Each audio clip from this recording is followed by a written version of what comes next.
ये जी कल की कंपनी के हवाले से बड़ी खबर ये थी कि सीईओ साहब का पैगाम था जिसमें नए तर्जमान के बारे में बताया गया। तो इसमें ग्रुप्स में इन्वेस्टर्स ने यही कहा है कि इससे पहले भी तो इतने तर्जमान थे और इतनी अच्छी कहानियां सुनाई गई, गुड न्यूज़ दी गई, विड्रॉ की अनाउंसमेंट हुई, टर्किश कंपनी आई, लेकिन कुछ भी फायदा नहीं हुआ। तो अब एक नए तर्जमान आ गए हैं, इसका क्या इसका मतलब है कि नई कहानियां सुनाई जाएंगी।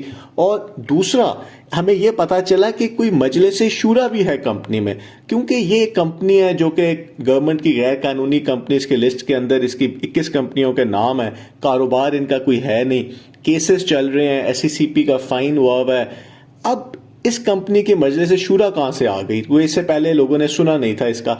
तो सीईओ साहब का एक और पैगाम आया है जिसमें उन्होंने दो अहम बातें की हैं। एक तो उन्होंने बताया कि मजलिस शूरा है क्या, और दूसरा उन्होंने बताया कि जो ये तर्जमान लगाने का फैसला था ये मेरा नहीं था और ये मजलिस शूरा ने खुद ही तर्जमान लगाया। तो क्या स्टोरी है वो आज की वीडियो में देख लेते हैं। तो सबसे पहले तो उन्होंने वहीं से स्टार्ट किया जहां से कंपनी के तर्जमान सारे स्टार्ट करते हैं कि जी शरपसंद लोग हैं, नेगेटिविटी फैलाई जा रही है।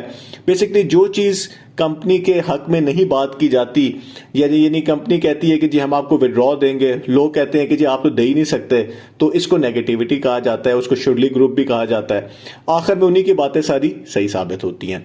अब ये उन्होंने कहा गया है कि जी एक ग्रुप है जो कि व्हाट्सएप ग्रुप बनाया गया जिसमें मुझे भी शामिल किया गया, उसमें सारे टॉप लीडरशिप शामिल हैं और वो लोग कोई आम लोग नहीं हैं और इसके अंदर टॉप अचीवर्स हैं, कोहे नूर जिन्होंने रैंक है जिनका और जो उन्होंने कंपनी को शुरू में ज्वाइन किया, वो लोग इसमें शामिल हैं। उन्होंने जो ग्रुप बनाया, ये बेसिकली ये मजलिस शूरा उस तरह की बोर्ड ऑफ डायरेक्टर्स नहीं है जिसमें कोई बड़े फाइनेंशियल किस्म के लोग हैं कंपनी चलाने वाले, क्योंकि कंपनी का कारोबार तो ठप है, सारे कोई कारोबार ही नहीं है। लेकिन ये सारे नेटवर्कर्स हैं, यानी वही नेटवर्कर्स जिन्होंने ढेर सारा प्रॉफिट कमाया है और एक गैर कानूनी काम किया है और सीईओ साहब को गैर कानूनी मशवरे दिए कि भाई आप लोग, ये पाकिस्तान में एमएलएम का कारोबार हो ही नहीं सकता था, लेकिन फिर भी उन्होंने अपना कमीशन बना लिया और खुद बहुत ज्यादा प्रॉफिट बना लिया। वही लोग इसके अंदर हैं और इस मजलिस शूरा ने एक आपस में मशवरा किया है, आपस में इन्होंने वोटिंग की है और डॉक्टर मदनी साहब जो हैं वो इस मजलिस शूरा के हेड हैं और तर्जमान हैं। और क्योंकि बहुत ज़्यादा जो है नेगेटिविटी फैलाई जाती है, जलाओ घिराओ की बातें की जाती हैं और जब से, तो इसलिए जो है ये एक तर्जमान मुकर्रर किए गए हैं। और जब से मैं बेल पर आया हूं तो मैं तो जो मुझे मशवरा दिया जाता है मैं मान लेता हूं। तो मुझे यही कहा गया कि जी ये हमारी डिमांड है कि इनको तर्जमान बनाया जाए, तो मैंने इनको तर्जमान लगा दिया।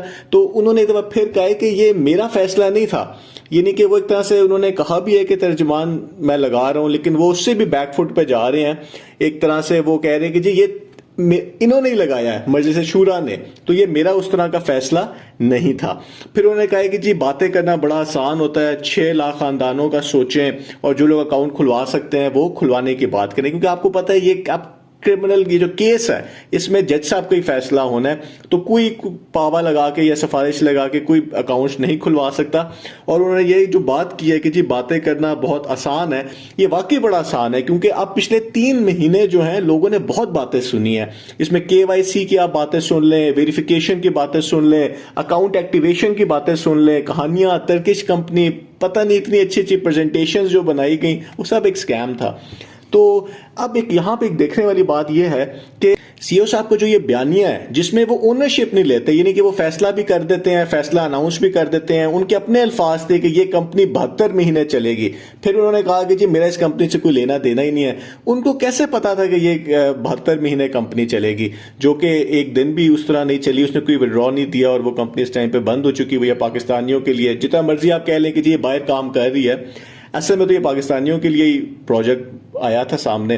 तो ऐसा एक ट्रेंड देखा जा रहा है कि सीईओ साहब जो है वो बड़े आराम से किसी भी फैसले से साइड पे हो जाते हैं करके, और आखिर में यही कहा जाता है कि जी मुझे जो लीडर्स कहते हैं मैं मान लेता हूं, क्योंकि अगर वो एक सीईओ है कंपनी के तो उनको, अगर लीडर्स सही बात नहीं कर रहे तो उनको रोकना चाहिए उस बात के ऊपर, और कोई ऐसा काम नहीं करना चाहिए। जैसे ऑप्शन बी जो था वो गैर कानूनी काम था पाकिस्तान के मुताबिक, और इसको बंद भी उनको करना पड़ा। तो यही अगर फैसला पहले हो जाता और ये ऑप्शन आती ना तो इतने महीने इन्वेस्टर्स के बच जाते। तो ये है जी सिचुएशन इस टाइम पे कि सीईओ साहब का एक और पैगाम आ गया जिसमें हमें ये पता चला कि मजलिस शूरा एक कंपनी की, जो कंपनी है ही नहीं, बंद है इस टाइम पे पाकिस्तान में, उसकी मजलिस शूरा है और उनका ये फैसला था नए तर्जुमान का। तो क्या पावर पावर्स होंगी नए तर्जुमान के पास, वो तो हमें आने वाले दिनों में पता चल जाएगा। बहुत बहुत शुक्रिया।